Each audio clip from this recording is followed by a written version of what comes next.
Alors aujourd'hui, on va attaquer une série de conférences inédites sur la spiritualité.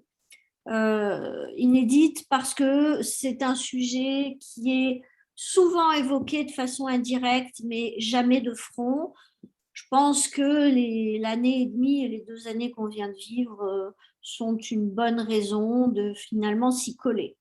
Alors c'est un thème long, délicat, riche, avec pour une fois, ma tentative de ne pas tout vous dévoiler tout de suite, mais de vraiment vous laisser faire le chemin. Il y aura peut-être 2, 3, 4 conférences. Alors, j'ai déjà fait cela sur des thèmes comme le couple. À un moment donné, j'ai suspendu la chose dans l'envol au bout de 3 ou 4 sessions. Là, je vais essayer vraiment d'aller jusqu'au bout pour essayer de tirer de ce thème le maximum de choses efficientes et simples qui pourraient nous relayer en termes d'énergie, de potentiel avec ce concept de spiritualité.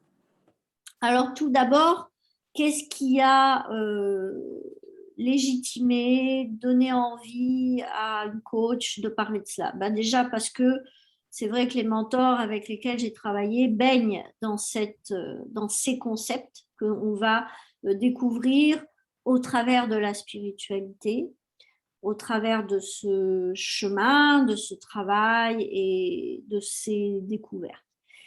Euh, Quand je parle de découverte, je veux dire que finalement, nous nous retrouvons avec quelque chose qui est très connu, très fréquenté, très évoqué, très, on va dire, argumenté et euh, livré au niveau des diverses sciences et des diverses spécialités comme étant un sujet important.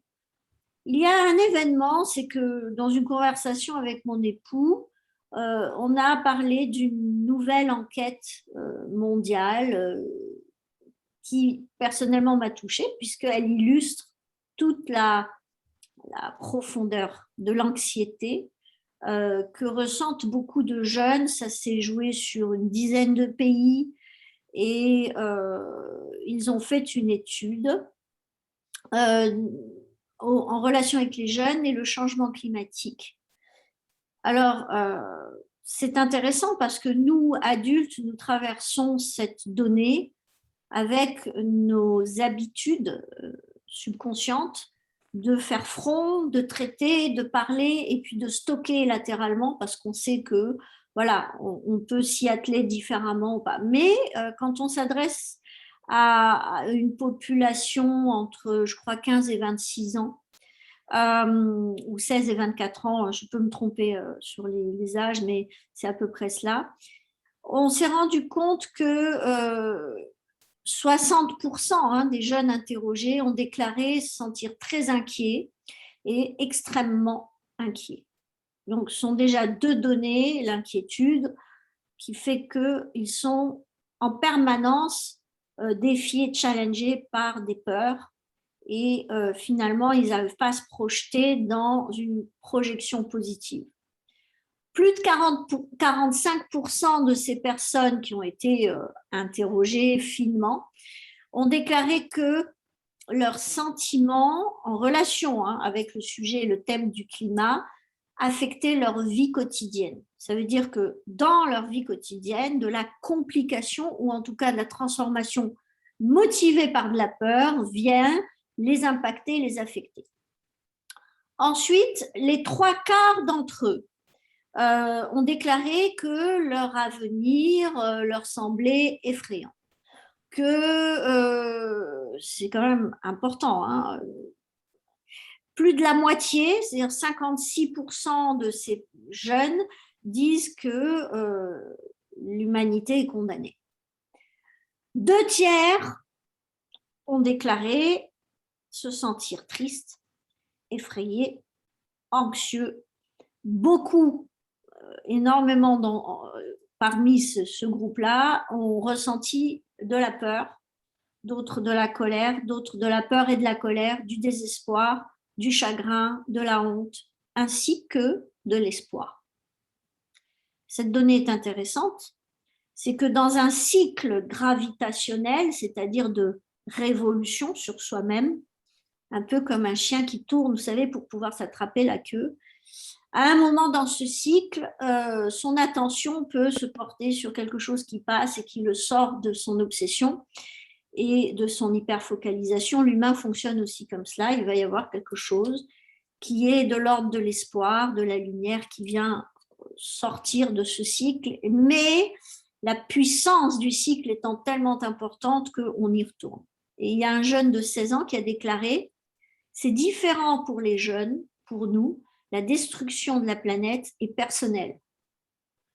Alors, j'ai quand même pris le temps de me poser des questions sur ces notes de cette étude qui a été quand même gérée par plus de 7 universités, dont une qui est l'université de Bath au UK. Et il en ressort que toutes les catastrophes qui sont liées au climat se sont multipliées par 5.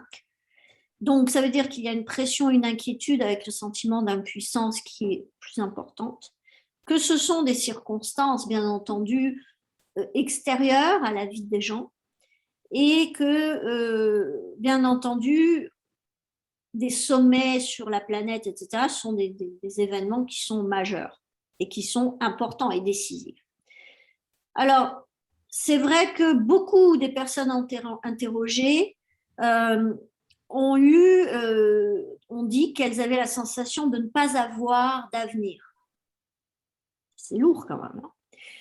Que l'humanité est condamnée et que les gouvernements ne réagissent pas de manière adéquate. Et vous savez, bon, pour moi qui suis une coach, quand je lis ça, je me dis, bon, gouvernement égale autorité. Autorité paternelle ou maternelle, administrative ou exécutive. Donc, pour donner un exemple, ça, c'est un signal très fort, parce que n'oublions pas que ce sont des jeunes, et que ces jeunes ont une relation à l'évolution dans le cadre de l'autorité parentale qui préserve et qui les prémunit d'instabilité psycho-émotionnelle et psycho tout court. Donc, beaucoup se sentent trahis, ignorés et abandonnés par les politiciens, mais aussi par les adultes. Alors, selon les auteurs de cette étude, qui a été menée grandement, les jeunes sont déconcertés essentiellement par l'inaction des puissants, des gouvernements et donc des gouvernants. Et ils ont tous des peurs au niveau environnemental et ils disent que ils ont constaté qu'il y a une véritable affection, un véritable effet profond sur les jeunes qui finalement, comme on l'a vu tout à l'heure, entre bien entendu la colère, la frustration et l'impuissance, vous imaginez la relation qui s'établit avec l'autorité et le niveau de bivalence, non pas de complémentarité, mais de dominance-soumission qui s'instaure dans cette population de jeunes. Alors, selon eux, et l'étude est intéressante, ils disent que le stress chronique qui est lié au changement climatique, et vous savez quelle a été la diffusion de ce sujet depuis les 5-10 dernières années, donc les gamins qui avaient 10 ans et qui ont 20 ans aujourd'hui sont en plein dedans. Ils se sentent à la fois responsables de leur individualité dans cette évolution et leur impuissance et leur incapacité à servir et à contribuer à du changement. Eh bien, ça change une chose pour eux, c'est que ce stress va augmenter le risque de problèmes mentaux et physiques. Et si les phénomènes météo s'aggravent, les répercussions sur la santé mentale suivront. Ils sont catégoriques, ce sont tous des experts et ils ont été sur une étude par voie de conséquence. Et selon ce rapport, les jeunes sont particulièrement touchés par les craintes liées au climat. Bien entendu que leur découverte du monde se fait aussi au travers du corps, comme nous, mais avec un niveau de répercussion sur leur appropriation de l'expérience beaucoup plus élevé que le nôtre, parfois, et souvent, puisque nous sommes dans la répétition, eux, ils sont dans la découverte. Et en fait, ils sont gravement touchés par cela parce qu'ils sont en développement psychologique, social, et bien entendu, comme je viens de vous le décrire, avec mes mots, physique. Alors, vous comprenez qu'il est temps qu'on parle de, non pas la pseudo-spiritualité, je monte sur la montagne, je me mets sur un caillou, je vide ma tête et je médite. On n'en est pas là. Et par contre, c'est pas méditer, c'est pas monter sur ma colline et poser sur un caillou qui est un problème. C'est tous les paramètres dont on ne parle que rarement, parce que c'est vrai que c'est un sujet qui n'est pas très sexy, qui n'est pas très glamour, et qui est pourtant dans toutes les bouches des thérapeutes et des coachs et des mentors. La seule chose, c'est que l'accès à cette connaissance et à cette vision de la relation au monde n'est pas forcément celle qui va venir baigner la planète au point d'impacter au niveau de l'éducation nationale, etc. Vous comprenez ce que je veux dire. Et ce n'est pas une critique, c'est juste un état de fait avec des vitesses d'accélération et d'évolution qui sont différentes selon, bien sûr, le monde à vivre et bien entendu votre géolocalisation, mais bien entendu aussi votre niveau de conscience. Donc, il y a deux clés qu'on peut dans un premier temps, on est d'accord qu'on est sur un chemin, deux clés qui sont importantes, sont celles qui vont nous permettre d'être reliés à l'accomplissement, qui est une part de la spiritualité. Et vous allez me dire, ouais, mais la spiritualité, c'est le non-faire, c'est le non-penser, c'est...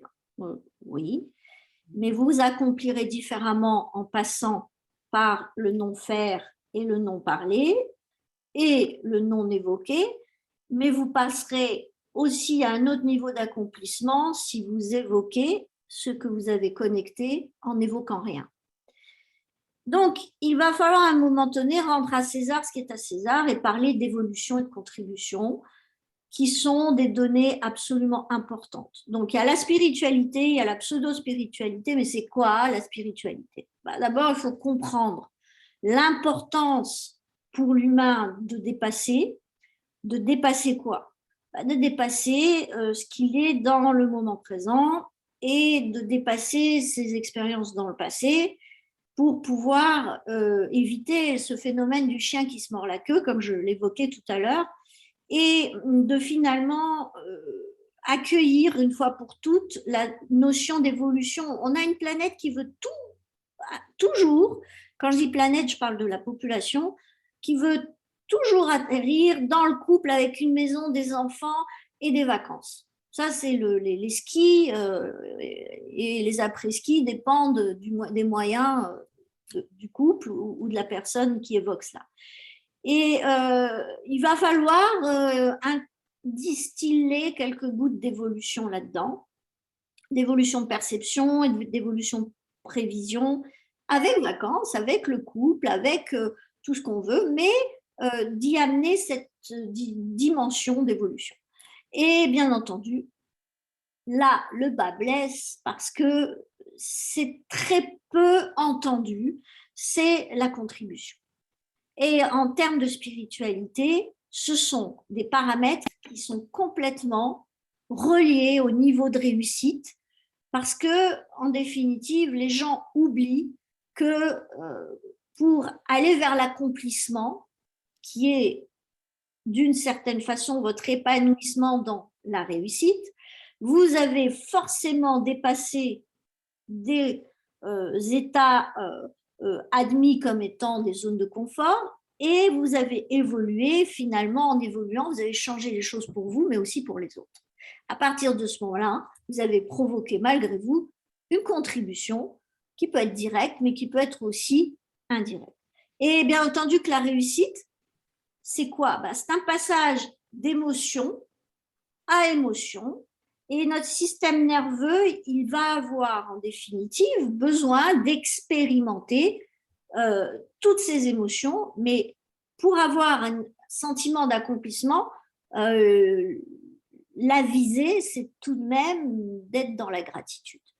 Et via cette gratitude, finalement, on va pouvoir expérimenter l'amour inconditionnel. Donc, tous ces grands concepts nous apprennent une chose sur nous, une chose sur l'humain, une chose sur l'humanité, c'est que nous sommes tous destinés à passer par aimer et être aimés. Bien entendu que dès que l'on sait ça, on sait que l'on va expérimenter je n'aime pas et je ne suis pas aimé. Parce que je vais aborder par contraste cet ensemble, cette totalité d'informations qui va finalement jouer un rôle dans ma vie.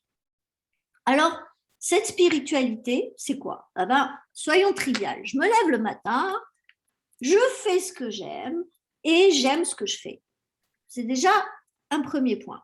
Ensuite, je cultive la capacité tout seul pour faire de mon référentiel un état qui va être un état d'équilibre entre la partie féminine et la partie masculine en moi, qui va être, par exemple, le muscle du bien-être, par exemple, une méditation qui me recentre, par exemple, une activité corporelle qui me met dans un état où je me sens très proche du bien-être et j'ai plus qu'à me joindre à 2-3 désirs dans le présent aujourd'hui qui excite mon corps et qui engage mon niveau de certitude et je me sens bien. Et en fait, le but, c'est que finalement, on aura appris à s'autoriser à aller réaliser ce dont on rêve, ce qui est pour nous, ce qui nous tient à cœur. Et dans cet état, on va avoir, comme je vous l'ai dit tout à l'heure, balancé, joie, enthousiasme, détermination et certitude. Pour ceux qui connaissent le système d'alignement neuro-émotionnel, on est comme à la maison. Mais grâce à ça, on va pouvoir, dans cet état, avancer vers nos visions avec une conviction que quels que soient les challenges et les défis qu'on va trouver sur le chemin, on va vivre non pas des punitions et des cadeaux, on va vivre un parcours initiatique. Et ce chemin, ces défis, ces initiations, on se les attire. On se les attire. Et pour, dans cette vie-là, apprendre finalement à connecter, voir, constater, observer, acter que c'est là et que, bien entendu, on va exprimer en relation avec ça des échanges face à ces défis et ces soutiens et on va se mettre à aimer ça. Et à ce moment-là, on va exprimer ce qu'on est vraiment, parce qu'on ne va pas rejeter ce qui nous arrive, mais on va aller l'embrasser et finalement s'y coller, quoi. Il y a un job à faire, on va s'y coller. Et on va faire émerger du potentiel. On va faire émerger un potentiel pour soi, parce qu'on est défié par un frein, on est défié par un obstacle, une agression, une accélération. Et donc, à ce moment-là, au lieu de le rejeter comme quelque chose d'injuste, on va aller s'y coller et on va étudier ce qu'on peut y faire. On va finalement changer de comportement et finalement, on va prendre un peu de distance par rapport à ça. Et une fois qu'on aura automatiquement fait ça, on aura accédé au cadeau qui est derrière ça. Et finalement, on va aller le mettre au service des autres. Pourquoi on va le faire ça? Parce que dès qu'on va changer de comportement vis-à-vis des enquiquinements, on ne va pas dégager la même chose vis-à-vis des autres et on va leur permettre de se connecter à ce potentiel de dépasser les circonstances extérieures beaucoup plus facilement. C'est pour ça que beaucoup de personnes qui travaillent sur eux sont étonnées de voir leurs enfants évoluer. Alors, le plus grand regret de l'humain, c'est quoi? Ben, on le sait tous, hein, parce que je l'évoque souvent dans mes conférences, c'est que au dernier moment de sa vie, c'est de ne pas s'être autorisé d'aller vivre ses rêves, ses visions, mais de ne pas s'être autorisé, de dire à quel point on aime les autres, à quel point on aime les proches. On ne se l'est pas autorisé. Et on ne se l'est pas autorisé pour des raisons qu'on va évoquer après. Et puis, on ne s'est pas autorisé à recevoir de l'amour de ces mêmes personnes. Et finalement, en fin de vie, en train de regretter leur vie, au moment où leur vie matérielle s'arrête. C'est dingue quand on y réfléchit.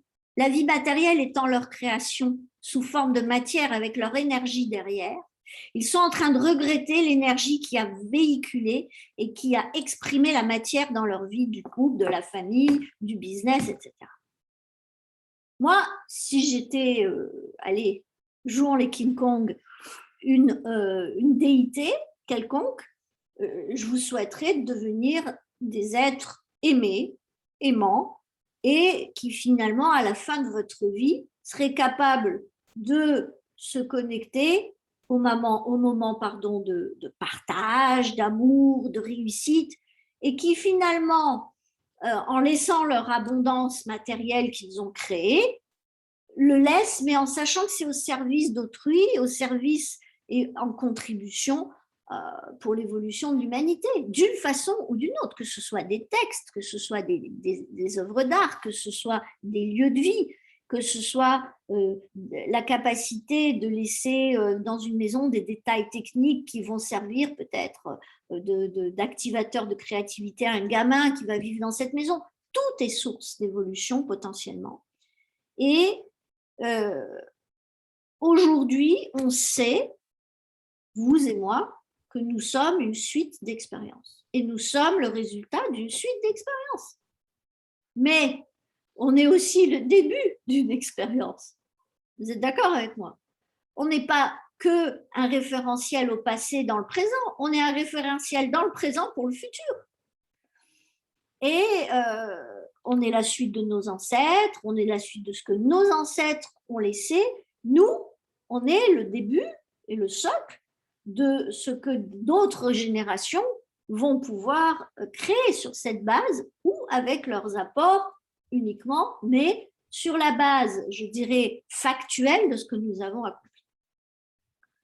Écoutez, dès qu'on prend nos responsabilités, ça veut dire dès qu'on est prêt à répondre aux situations positives ou négatives autour de nous, donc nos responsabilités spirituelles, et vous verrez pourquoi j'utilise ce terme par la suite, vous comprendrez, on prend conscience qu'en fait, on fait partie de quelque chose qui est beaucoup plus grand que nous, que notre petite vie et notre petit monde, et que ce tout va bien au-delà de notre perception de notre espace. Et que finalement, ce que l'on n'arrive pas à inclure dans notre perception du tout, c'est également ce tout qui nous est offert à l'intérieur de nous, disponible en nous et qui fait partie de nous. Et en réalité, la seule division qui existe entre les humains, c'est quand l'énergie entre chaque humain bascule dans une qualité moindre et que quand quelqu'un va déclencher du mal-être, il va avoir des pensées et des émotions qui vont aller balancer dans le champ morphique de l'humanité des informations très lourdes de conséquences. Et quand vous vous levez le matin et vous déclenchez votre muscle du bien-être, et bien vous balancez dans votre environnement. Les gens vont dire, bon, on n'en a rien à foutre de balancer dans l'environnement. Nous, notre environnement, il n'y a pas d'eau, il n'y a pas de culture, il n'y a pas d'argent. Oui, et la source de la problématique, elle ne vient pas de la conséquence. Elle vient de quelque chose qui est dysfonctionnel. Il est temps d'aller se dire pourquoi ce champ morphique est souffrant, pourquoi ce champ morphogénétique a été parfaitement informé de nos potentiels et pourquoi nous, notre expérience humaine, crée un cloud de souffrance, d'anxiété, avec une jeunesse qui, représentant normalement et théoriquement l'espoir, représente tous nos échecs, tous nos échecs ou toute l'absence de conscience de ce que nous avons accompli de magnifique. C'est grave, hein? C'est très grave. Ça veut dire qu'on perd le pouvoir sur nos créations et nos enfants.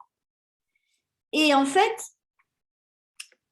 ils ne le voient pas, ils n'en ont pas conscience parce qu'ils ne le voient pas. Et parce qu'ils ne le voient pas, ils n'en ont pas conscience. Et là, on rentre dans le jeu de ce que l'on croit et de ce que l'on ne croit pas. Mais en définitive, on voit ce que l'on croit. Et si l'on croit qu'on est foutu, on voit ça, on ne voit pas toutes les merveilles, tous les potentiels, tous les projets avortés, mais qui sont là, qui montrent qu'on a des solutions. Et en réalité, la personne qui balance ce champ électromagnétique négatif ou positif, il est en train de participer à l'évolution ou l'involution ou la révolution de la conscience collective. C'est quelque chose qui est minime aux yeux des gens qui pensent à manger leur hamburger, prendre leur soda et finalement partir se mettre sur une plage avec de l'huile solaire, quoi qu'il arrive. C'est peut-être le cas. Mais quand vous expliquez aux gens pourquoi et qu'ils arrivent à se connecter à ce lien entre eux et cette mécanique absolument incroyable, étant donné qu'ils l'utilisent déjà avec leur portable, avec leur GSM, avec leur ordinateur, etc. Moi, j'ai espoir qu'en divulguant à cette jeunesse des informations pragmatiques, techniques, scientifiques, on pourrait éveiller parmi cette population-là, une part de cette population a plus non pas d'espoir et d'attente, mais d'engagement et de transformation. Et à partir du moment où vous devenez un être qui a suffisamment confiance en lui, qui s'aime suffisamment, qui va considérer sa vie comme faisant partie d'un ensemble et qu'il est interagissant, à ce moment-là, automatiquement, vous plongez et cette personne plonge dans une véritable spiritualité.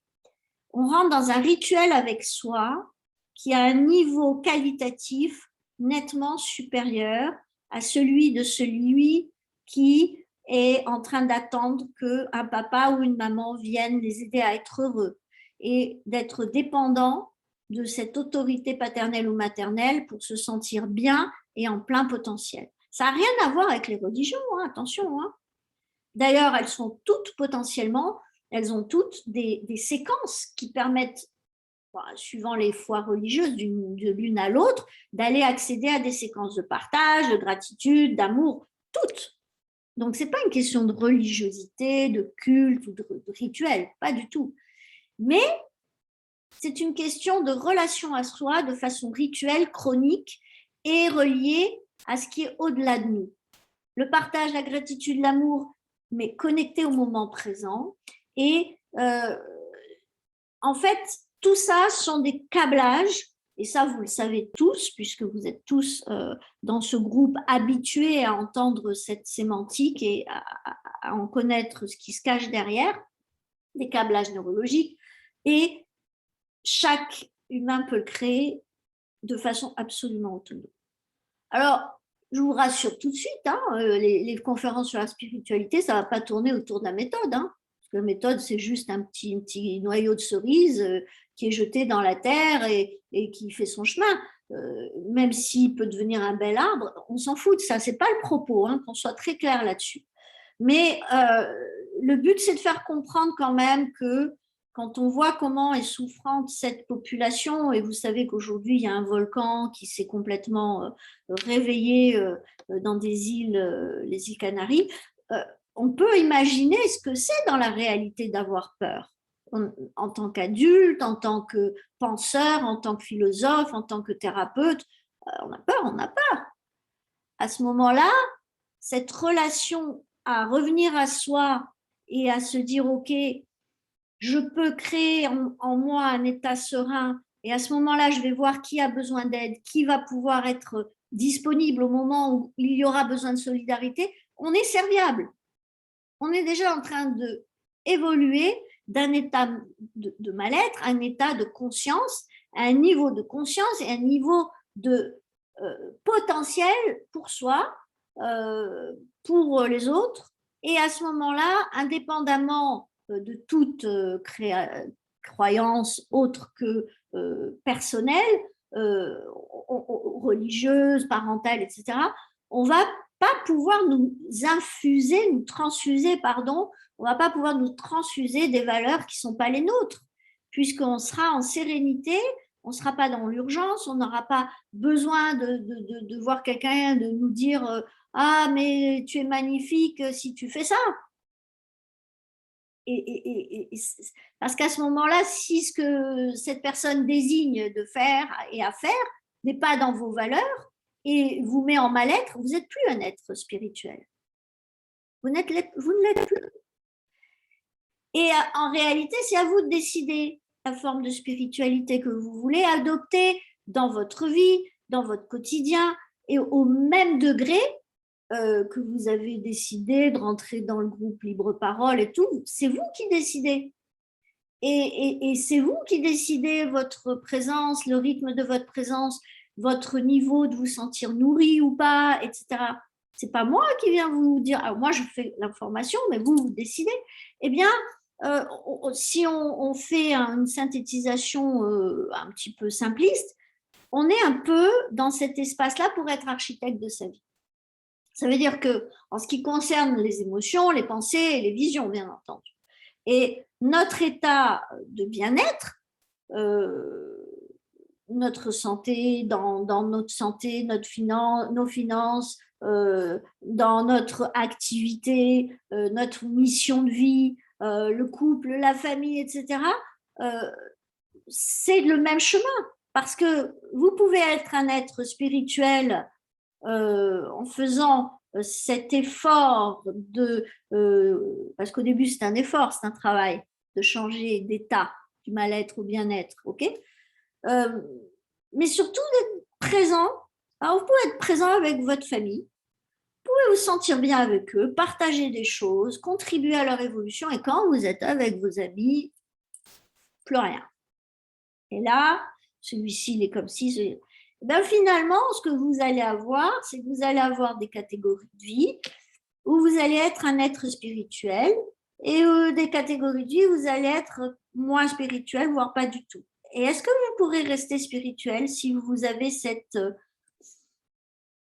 dichotomie, non, mais cette irrégularité dans votre niveau de capacité à vous poser, contempler ce que vous avez déjà, etc., etc., et finalement apprécier ça, le célébrer et être capable d'aimer qui vous êtes, là où vous êtes, comme vous êtes, et de projeter cet amour sous un format supérieur dans le futur.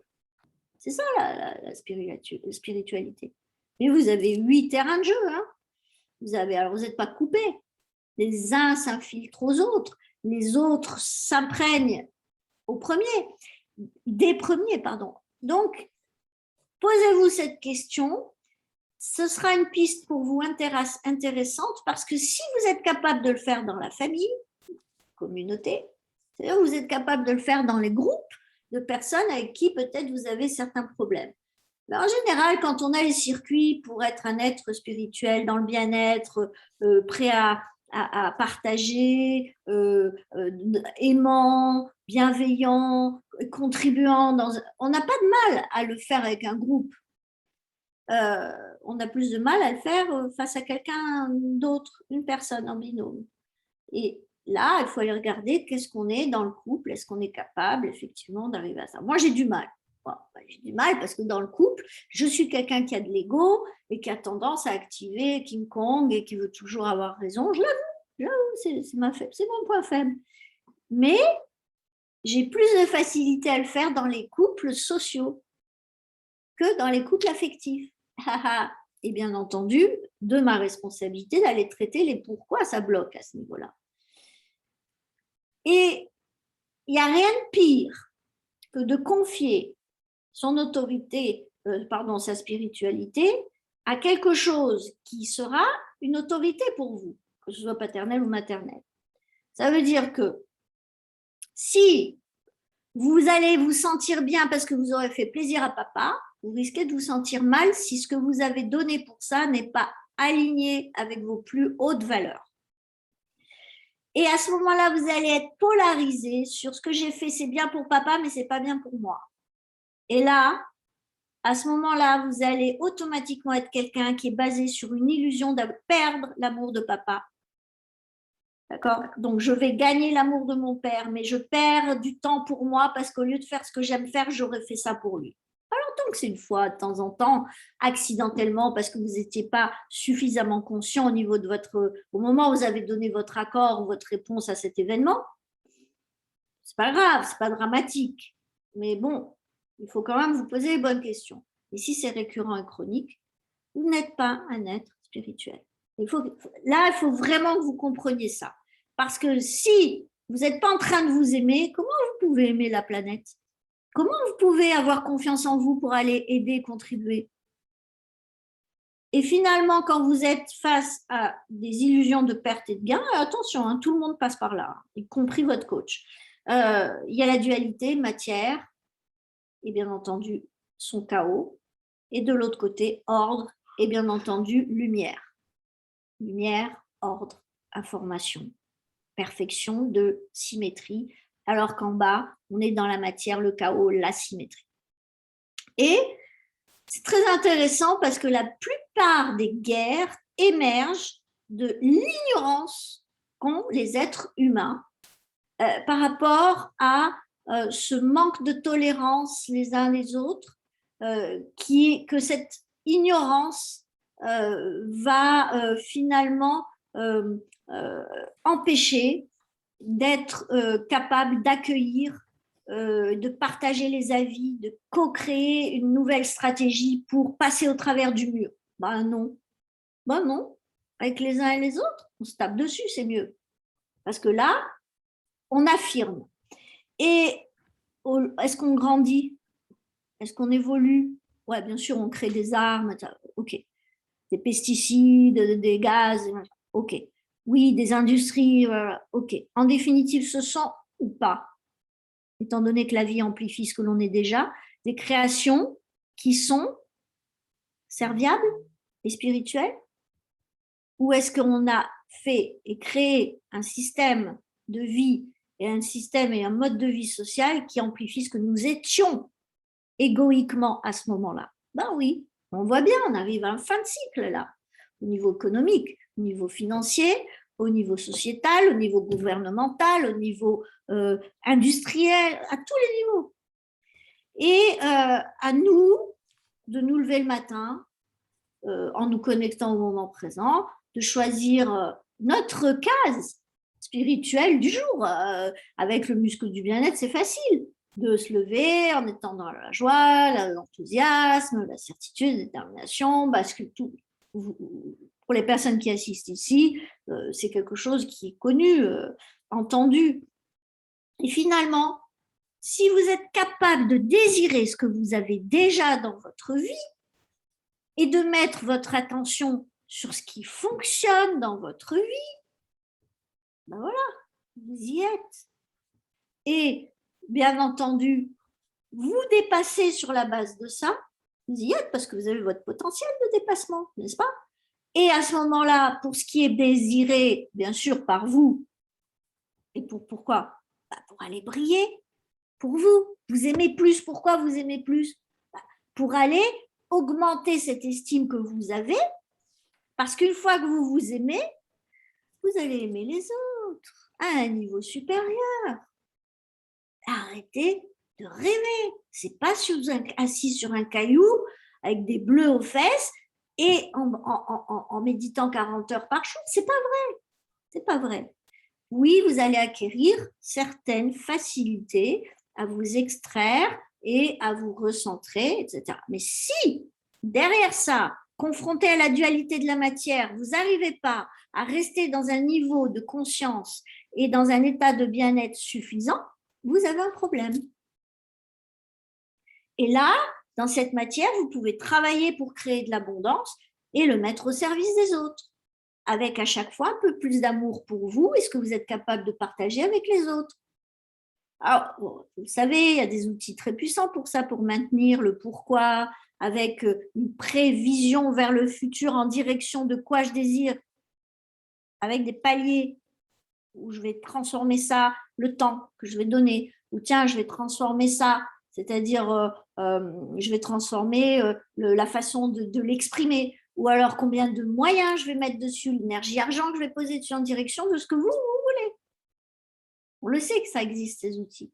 En tout cas, ce sont ceux que moi j'utilise dans mon travail, mais on doit tous connaître, une fois qu'on est dans cet espace de gratitude du moment présent pour ce qu'on a déjà, ce que l'on est déjà, et de s'aimer pour pouvoir sentir qu'on est capable de donner aux autres, de partager, de contribuer, bah, c'est de connaître nos séquences internes et externes dans chaque catégorie de vie. Là, ça se complique un peu.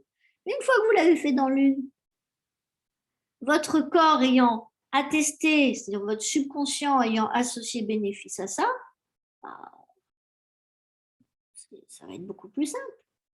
Et quand vous allez commencer à goûter à ce travail sur vos catégories de vie, votre niveau de spiritualité, votre niveau de conscience et votre nature, c'est-à-dire votre normalité, va faire de vous graduellement un être de plus en plus capable de relier votre spiritualité à votre matière. Et quand la matière commence à se consolider et que vous posez votre attention sur vous élever encore plus dans la spiritualité, toutes les créations dans la matière vont avoir un sens particulier. Sinon, si vous êtes pauvre spirituellement, si vous morflez dans plus d'une ou deux catégories de vie, vous allez avoir un sacré problème. Rien n'aura de sens si vous n'avez pas un lien qui est fait à l'amour, la gratitude et le partage. Alors, si on reprend, pour ceux qui connaissent un petit peu leur catégorie de vie, si on reprend le chemin, d'accord, qui se fait dans cette case. Imaginez, vous avez un rectangle et qu'à droite du rectangle, vous avez les finances et le professionnel et la santé et la beauté. C'est-à-dire, on est dans le yang. Ok ? Ce sont les catégories de vie yang. On va utiliser 5 de ces catégories de vie, juste pour vous donner un exemple. Et à droite, vous avez les catégories de vie yin, féminine, famille, communauté, couple, bien entendu les binômes, et le binôme, ça peut être binôme social, amical, familial, etc. Et finalement, vous allez, si vous êtes un être spirituel en relation avec vos finances, c'est-à-dire que vous avez une mentalité de riche, même si vous gagnez 1 000 € par mois, et que vous avez de la gratitude pour votre argent, que vous avez de la gratitude pour vos clients ou pour votre activité, que vous êtes absolument dans l'amour de ce que vous faites et vous êtes excité à l'idée de vous voir faire cela le lendemain, etc. Cette énergie-là fait de vous un être qui s'aime et qui aime et qui est prêt à donner, partager, contribuer. Et ça, si vous l'amenez au couple dans la même énergie et que ça va aussi jusqu'à votre famille et votre santé et votre beauté, vous allez créer un socle. Mais si vous n'avez pas l'état de spiritualité en place, qu'est-ce qui se passe? Ben, vous allez avoir une dichotomie, vous allez avoir une disparité, vous allez avoir un manque de synchronicité entre ces catégories de vie et d'harmonie et de comportement, de fluidité, de cohérence, de convergence. Et finalement, votre positionnement par rapport à ça se passe d'une clé qui est, imaginez que de chaque angle de ce rectangle, vous fassiez partir vers le haut un fil d'Ariane, vous auriez ces fils qui se rejoignent tous de chaque angle vers le haut et au centre par une des sphères majeures qui est la sphère de la spiritualité. Comment vous voulez être un être spirituel si vous ne savez pas ce que vous désirez vivre comme expérience dans votre vie? Parce qu'en réalité, la vie est une quête émotionnelle. Donc, si vous reliez vos catégories de vie à la spiritualité, en sachant que l'accomplissement, c'est un art, c'est une danse, et qu'il s'agit de la créer, cette danse. Et cette danse, c'est quoi? Je m'appuie sur un pied, je m'appuie sur l'autre, j'avance un bras pour créer de l'équilibre et l'autre pour maintenir mes arrières, etc. C'est ça la danse. Entre vos différentes catégories de vie qui sont guidées par vos besoins, vos nécessités, vos rêves, votre âme qui vous guide, vos intuitions, votre cœur, c'est-à-dire vraiment ce qui vous fait aimer aller vers. Et tout ça ensemble va constituer votre spiritualité à partir du moment où vous respectez. Alors, la véritable spiritualité, c'est quoi? C'est la gratitude du moment présent. Et dans le moment présent, c'est être dans l'amour du moment présent. Et là, vous combattez l'ennui, par exemple. Les gens qui sont dans la nuit, ils sont dans l'ennui pourquoi? Ils n'ont aucune gratitude, aucune célébration, aucune émotion d'amour envers ce qu'ils ont. Ils sont dans le déni de ce qu'ils ont, ils sont dans le rejet, ils sont dans la critique. Et la spiritualité, ce n'est pas des règles que quelqu'un va vous dire de faire ou de ne pas faire, qui va être récompensé ou puni, vous allez finir dans un chaudron brûlant ou dans une île déserte avec des jolis poissons. Alors, toutes ces règles vont créer de la peur, elles vont créer de la culpabilité si vous ne les suivez pas. Et donc, à partir de ce moment-là, vous êtes sorti de la spiritualité. Et vous allez me dire, ouais, mais il y a plein de gens qui suivent ces règles. Oui, et c'est bien quand ça les amène à être la meilleure part d'eux-mêmes, en train de contribuer et de s'aimer et d'aimer les autres. Mais si à un moment donné, il faut qu'ils nient leur talent, leurs dons, ou ce qui est source de bien-être pour eux, il y a danger. Et dès que ces règles déclenchent la peur, on est à ce moment-là, au niveau des catégories de vie, ça explose, hein, ça explose. Et ça se reflète dans du mal-être dans une catégorie, puis une autre, et puis vous avez une espèce de pourrissement de la qualité de vie dans la vie qui se sent dans la matière de la vie. Et c'est à vous de choisir. C'est important dans votre vie de choisir et de suivre vos règles. Et vos règles, parce que sinon vous allez être bloqué dans le muscle du mal-être. Vous allez vraiment vous empêcher d'avancer vers ce qui vous correspond, où vous serez fiable, sécurisant, en plein fulfillment, en épanouissement. Vous allez être dans la souffrance, votre chimie du corps va changer, vous allez développer des symptômes, des feedbacks corporels.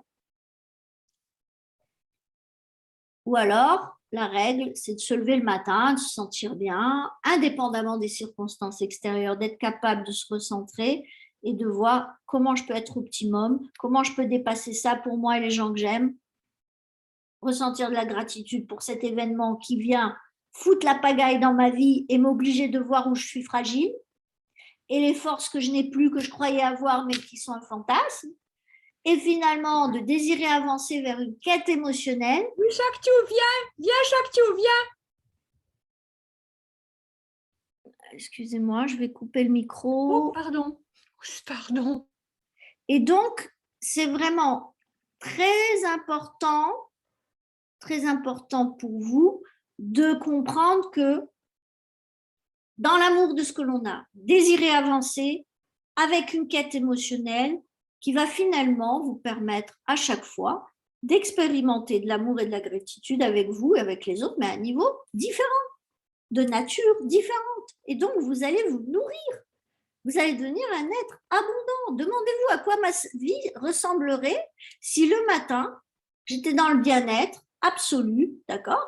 Et que dans la joie, l'enthousiasme, la gratitude, la certitude, la détermination, la gratitude et l'amour, et si vous aviez cette capacité au niveau neurologique d'être tout le temps et continuellement dans la reconnaissance, en disant merci au défi, et face aux défauts, aux cadeaux de votre vie, d'aller y apporter un regard en voyant ce qu'il y a de responsabilité derrière ou d'avertissement ou de changement dans votre vie qui va être finalement un travail dans ce soutien. Vous allez devoir activer votre effort.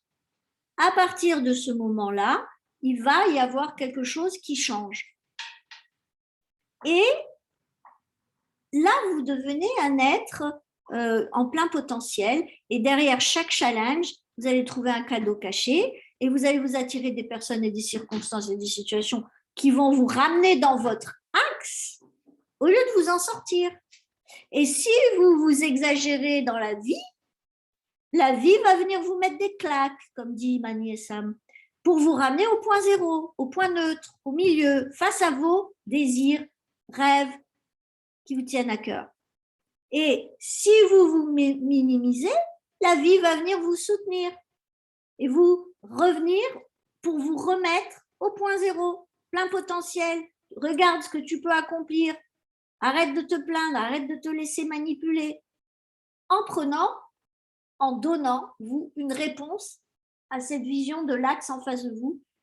Et ça, c'est quelque chose qui est intéressant. Parce que ce qui, pour moi, est un avantage, c'est que vous puissiez comprendre et incarner ce changement et finalement que ce socle de la spiritualité que sont les catégories de vie, soit des catégories de vie dans le bien-être, parce que c'est le bien-être qui va être le véritable socle. C'est pas la maman, c'est pas la sœur, c'est pas le talentueux peintre ou écrivain, non. C'est vraiment le bienheureux qui exprime, le bienheureux qui crée, le bienheureux qui produit, le bienheureux qui coagule les gens entre eux. Et dans le moment présent. En ayant l'honnêteté de dire, waouh, c'est quoi le potentiel ici et maintenant? C'est être capable de désirer ce que l'on a déjà, accepter ce que l'on a déjà, aimer ce que l'on a. Et pourquoi la vie vous donnerait plus si vous êtes dans le rejet de ça? Si vous êtes dans le mal-être, c'est là où vous devenez quelqu'un de non spirituel. C'est là où vous montrez à l'univers que vous n'avez pas les bonnes lunettes de vue pour lire et interpréter les événements de votre vie. Et si vous êtes dans la condamnation de ce que vous avez reçu, bah la vie, elle va répondre à ça. Mais la vie, de toute façon, répond à toutes nos demandes, nos prières. Et c'est comment, dans quel état vous priez, qui va faire la différence entre deux personnes. C'est pas ce que vous demandez ou parce que c'est vous. Non, c'est comment tu demandes. Malheureux en train de dire « Ah, j'en ai pas reçu, je suis traité comme un chien. » Ou alors disant « Waouh, je sais que j'ai du potentiel, je rêve vraiment de le donner aux autres, je suis tellement fière de ce que j'ai, de ce que je suis, mais encore ça se voit pas, j'ai envie que ça se voit. » C'est pas la même chose. Il faut vraiment que vous compreniez ça. Et si vous vous levez et que vous priez dans le bien-être, bah, la vie, elle va répondre à ça. Si vous priez dans le mal-être, elle va répondre à ce mal-être. Et les gens oublient qu'ils ne sont pas des êtres matériels, vivant une expérience matérielle, mais qui sont des êtres spirituels, qui vivent une réalité matérielle pour vivre une expérience spirituelle. Et ça, c'est vraiment différent. Parce qu'à partir de ce moment, rien n'a de sens dans la vie si vous n'y mettez pas de la spiritualité, ni dans le couple, ni dans la famille, ni dans les finances, ni dans le business. C'est vraiment important de comprendre ça. Et donc, si vous n'êtes pas en train de contribuer et en train de partager et en train de vivre des moments de gratitude, bah, ça n'a aucun sens. Pourquoi vous levez le matin? À quoi ça sert d'avoir des millions si vous êtes dans le mal-être? À quoi ça sert si vous êtes en train de faire fuir les gens que vous aimez et qui vous aiment parce que vous êtes aigre et que vous souffrez? Moi, j'ai vécu une période cette année où vraiment, je veux dire, heureusement que mon époux me connaît mon potentiel de transformation. Il y a eu des jours où ce n'était pas évident. Bah, ça ne sert à rien. Mais comme j'étais dans le bien-être dans mes autres catégories de vie, qu'il n'y avait qu'une catégorie de vie qui souffrait, et demie, pour plaisanter un peu, bah écoutez, ça s'est fait. Mais je suis passée au travers. Corps, mental, et il a fallu que je dise merci à moi-même, merci à ma vie, merci à tout ce que je vivais, merci aux bobos, merci aux cadeaux pour les révélations sur moi.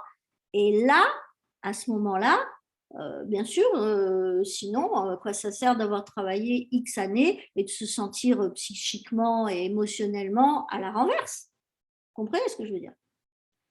Et donc, votre travail, il va se baser dans vos catégories de vie. Il va se baser sur la danse dans vos catégories de vie pour nourrir spirituellement, bien sûr, mais en ressentant le bien-être dans toutes vos matières différentes.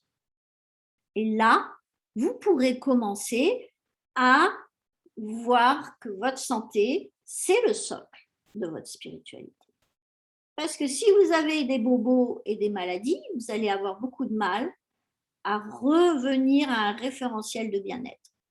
Mais vous ne pourrez pas avoir de la bonne santé si vous êtes complètement dans le mal-être et en colère dans votre famille, votre couple. La seule chose qui est intéressante dans la relation à la santé, c'est que la santé va vous permettre d'honorer votre spiritualité et votre couple et vos familles. Et là, il y a quand même quelque chose qui est intéressant, qu'on développera la prochaine fois, parce qu'il y a quelque chose de l'ordre de l'artisan de sa spiritualité. Et je suis, en tant que coach, parfois étonnée de voir à quel point les gens ne se rendent pas compte qu'ils délèguent leur transformation en être spirituel à une croyance, à une communauté, à un culte.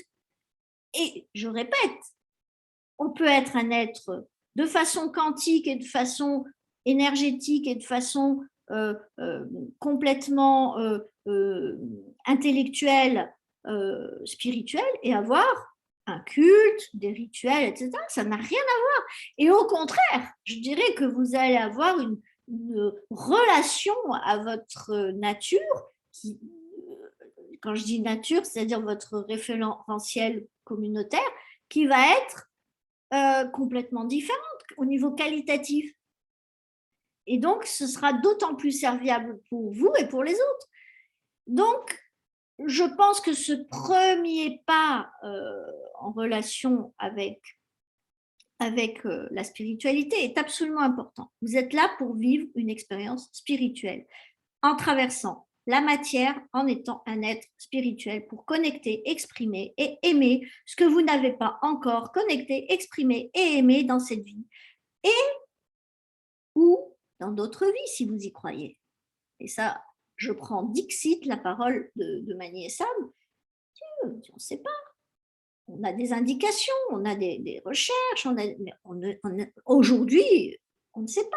Mais par contre, on peut, sous forme d'intuition, sous forme de culture, se dire qu'on peut avoir d'autres vies avant et après. Et après, bon, ça peut être une conviction, ça peut être un chemin de vie, ça peut être, on s'en fiche. Chacun son identité dans ce référentiel-là. Mais c'est la base, c'est connecter, exprimer, aimer, bien entendu, ce qu'on n'a pas encore découvert de soi, dans le moment présent, pour se réjouir d'aller le résoudre et le faire se transformer en plein potentiel. Et peu importe la réussite qu'on va avoir dans la vie, parce que si on cherche à arrêter d'évoluer, par exemple, il y a plein de gens qui disent, moi, à la retraite, arrêter de partager, je ne paye plus ci, je ne paye plus là. En fait, on continue à payer de toute façon aujourd'hui tout le temps, mais de se mettre à créer, d'arrêter de se mettre au service des autres, etc., ben, on n'arrivera pas à toucher un état de bien-être. Vous savez ce qui est le pire? C'est quand quelqu'un arrête de se sentir serviable dans une communauté et que sa vie n'a plus de sens par rapport aux autres. Nous sommes des êtres pour vivre ensemble. Exactement comme nos cellules. Et d'ailleurs, je crois que c'est l'OMS qui dit qu'un des facteurs de bien-être pour l'humanité, c'est le vivre ensemble. Et donc, je ne sais pas sous quel terme exactement, mais ça fait partie des facteurs de bien-être et de bonheur pour l'humanité. Et en fait, la spiritualité, ça ne peut être qu'une quête. Ça peut être qu'une quête, c'est-à-dire d'aller créer cette danse avec les catégories de vie et finalement pour savoir qui je suis, jusqu'où je suis qui, d'où je viens, de quoi me reste-t-il de ce que je proviens d'eux et où je vais. C'est quand même pas mal comme question. Et il faut continuellement se poser ces trois questions. Si vous voulez grandir au niveau spirituel, vous êtes à ce moment-là en train de développer, bien entendu, un niveau de conscience absolument différent de celui de la majorité, attention, la majorité, mais pas tous, des populations de la planète. Et à ce moment-là, vous allez avoir une impression d'être connecté à tous.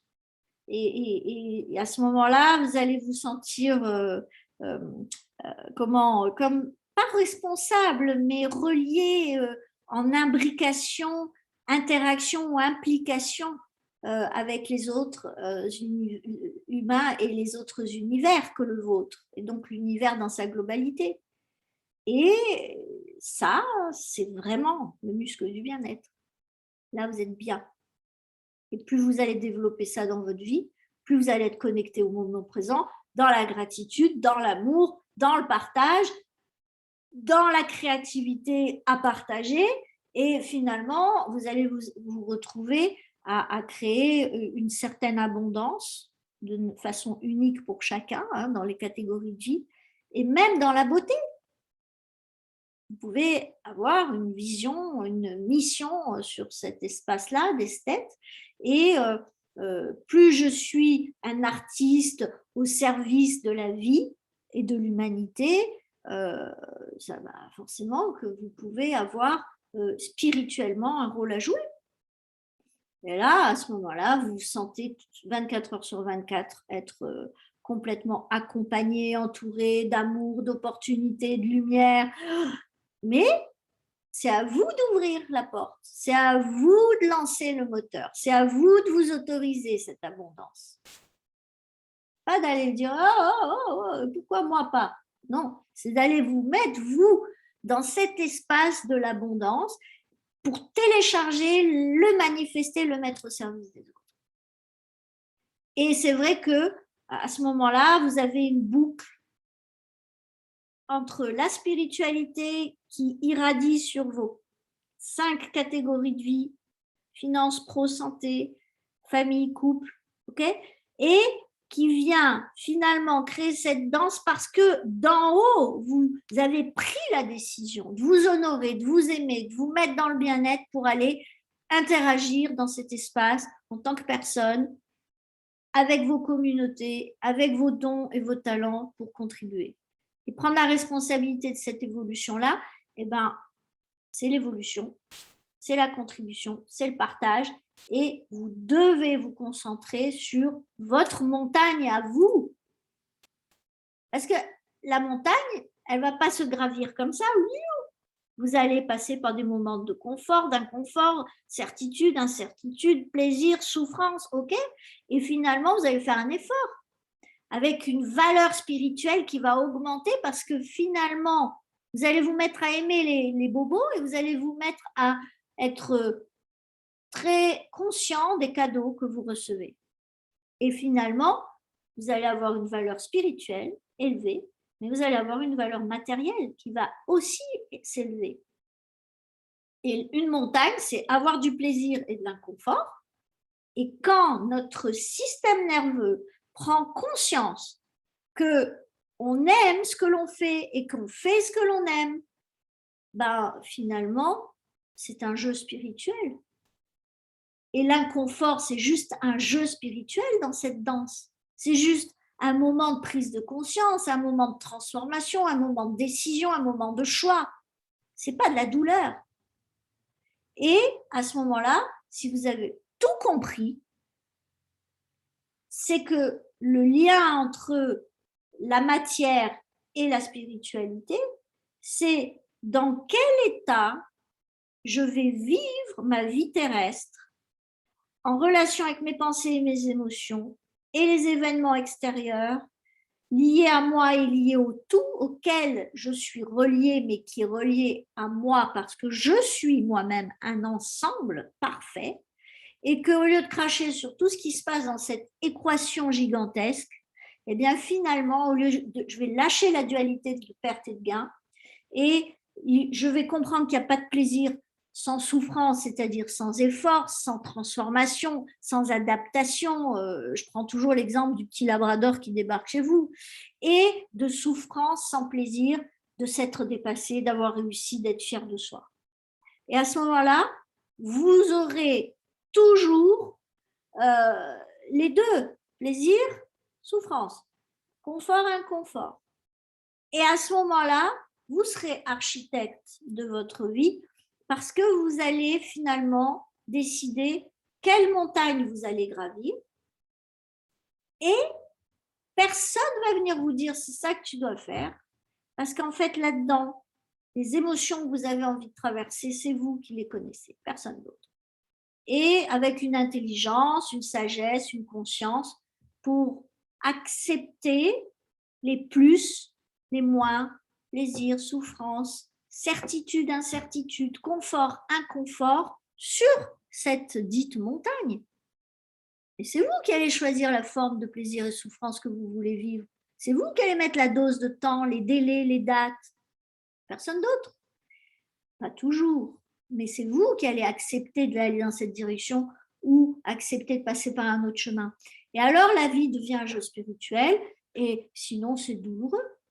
Sinon, vous imaginez, vous êtes obligé de monter une montagne, c'est pas la vôtre, avec des formes de plaisir et de souffrance des autres, les règles des autres, les règles des autorités.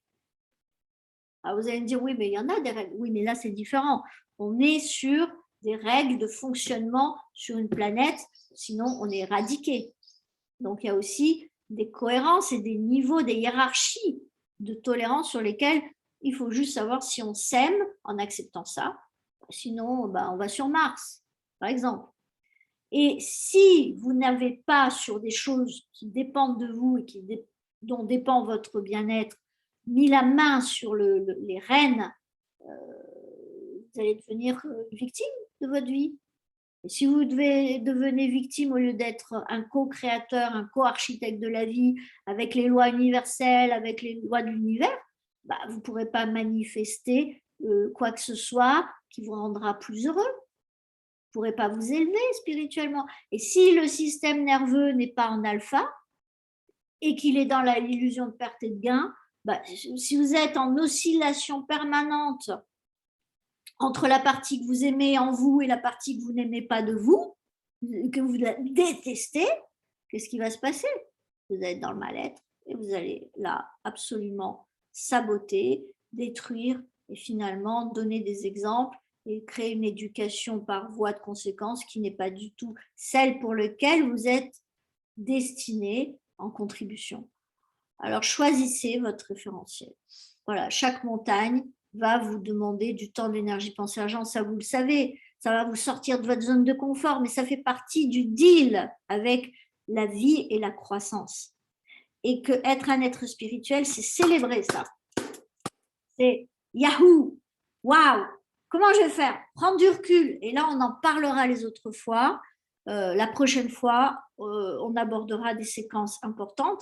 Et c'est vraiment dans la zone entre le confort et l'inconfort que vous êtes un être le plus spirituel. C'est dans cette zone-là. C'est là que vous créez en tant qu'être spirituel. C'est là que vous devenez spirituel. C'est là que vous êtes dans votre plein potentiel. C'est là que vous vous honorez. C'est là que vous aimez la vie. C'est là que vous êtes en évolution. Et bien entendu, vous prenez quelqu'un, vous lui donnez tout d'un coup, il va être blasé.